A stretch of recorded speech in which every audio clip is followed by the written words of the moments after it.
Hi friends, எங்கள் அம்மா morning வந்து ஒரு பால் காய்ச்சற வீட்டுக்கு போனாங்க. பால் காய்ச்சற வீட்டுக்கு 2 குத்துவிளக்கு வாங்கிட்டு போனாங்க. ஒன்றில் வந்து எங்கள் தாத்தா அம்மாயி பேர், இன்னொன்றில் வந்து எங்கள் அம்மா அப்பா பேர் எழுதி கொண்டு போனாங்க. அப்புறம் போயிட்டு வந்தோடனே நானும் மாமாவும் காலையிலே அப்புறம் சாப்பாடு கொண்டு போனோம். தாத்தாவுக்கு சாப்பாடு கொண்டு போய் பார்த்தா கொல்லை வந்து எப்படி பில்லெல்லாம் மண்டிருந்துச்சோ அதெல்லாம் இல்லாமல் பார்க்க வந்து கொல்லையே பழைய மாதிரி எப்படி பார்ப்போமோ அதே மாதிரி இருந்துச்சு. அதுக்கப்புறம் வீட்டுக்கு வந்தோடனே எங்கள் அம்மா வெள்ளை செம்பருத்தி பூத்துருக்குன்னு சொன்னாங்க. அதை போய் பறிச்சுட்டு வந்து வச்சுட்டு அப்புறம் வந்து ஈவினிங் சாப்பாடு செஞ்சாங்க. என்னென்னா எங்கள் எல்லாேருக்கும் பிடிச்ச முட்டை மாஸ் தான் செஞ்சுருந்தாங்க. எப்பயும் போல் சூப்பராக இருந்துச்சு. எங்கள் அம்மா செம்மையாக செய்வாங்க, அதே மாதிரி அதை சூப்பராக செஞ்சுருந்தாங்க. அதுக்கப்புறம் வந்து மாங்காய் வத்தலில் வந்து தொட்டுக்க பண்ணியிருந்தாங்க.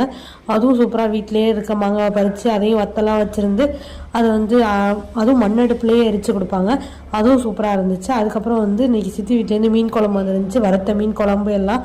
ஆனால் இவ்வளவுக்கும் இருந்தாலும் என் தங்கச்சி வந்து இதெல்லாம் சாப்பிட மாட்டா, ஒன்லி வெஜ்ஜு தான், புளிக்குழம்பு தான் ஊற்றி சாப்பிட்டா. எங்கள் வீட்டில் ஒருத்தி வெஜ்ஜு சாப்பிட்றோம். அந்த மாதிரி உங்கள் வீட்டில் யாராவது இருக்காங்கன்னா கமெண்ட் பண்ணுங்கள். Bye friends.